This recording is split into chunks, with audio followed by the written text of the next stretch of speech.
Welcome to the Renaissance. Today we are discussing what should we actually look for in a state party chair. To begin with, we keep asking the wrong questions. We should not ask, who do we like? It's not even who can unify everyone. The real question is, what is this job actually responsible for? As I stated in the previous video, the state party chair is not a spokesperson. They're not a factional representative for one group or another group. The chair should be a systems operator. However, given the current state of the Colorado GOP, the next chair will actually need to be a systems designer and builder first before being an operator. Put simply, their job is to make the party function. That includes very concrete duties.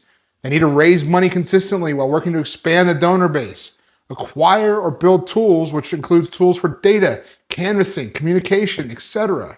Then they need to distribute those resources across campaigns, districts, counties. They need a set of cadence for operations. What comes first? What comes next?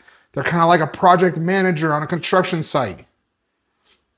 They need to run effective meetings that produce action, not just talk.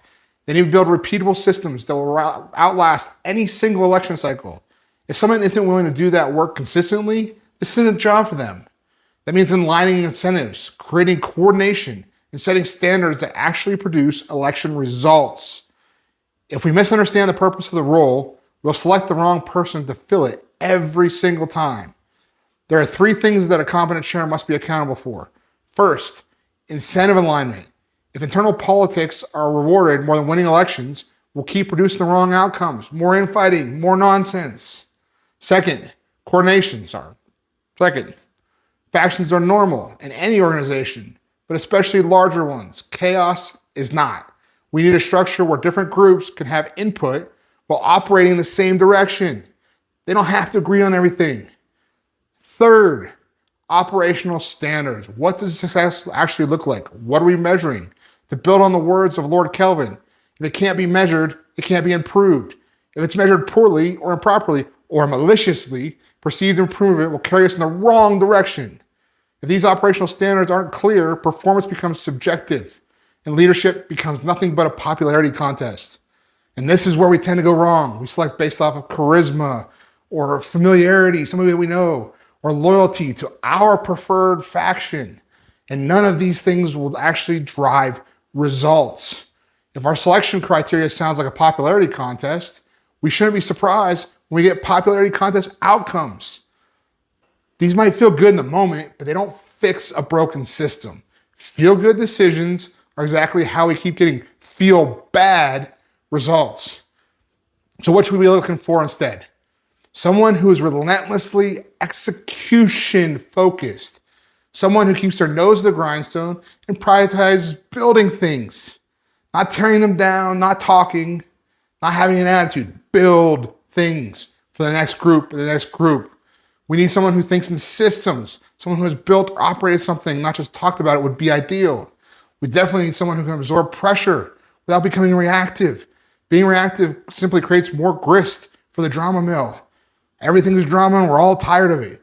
We need someone who is comfortable doing unglamorous work. This isn't a glamour job. Consistently without needing constant validation. Attaboys are nice, but it can't be a constant butt kissery. And most importantly, we need somebody who's willing to prioritize outcomes over internal approval, because those two are often in conflict. If we optimize for internal comfort, we will lose externally. That trade-off needs to be explicit. This job needs to be evaluated against real standards, not vibes, not whether we like them, not whether we think they're cool or if we can have a beer with them. Those are great, but those are bonuses. But whether the party becomes more functional, more coordinated, and more effective over time. If something is wrong, regardless of personality, and we as a body need to take ownership of that. And if the set standard feels harsh, tough. The results in recent election cycles have been much harsher. We lose. If we define the job correctly, the right candidate should become obvious. If we don't, we'll keep selecting based on the wrong criteria. And the cycle repeats over and over and over while entropy continues to erode everything.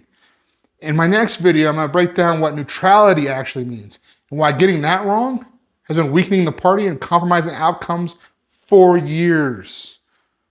Thanks for joining the Renaissance.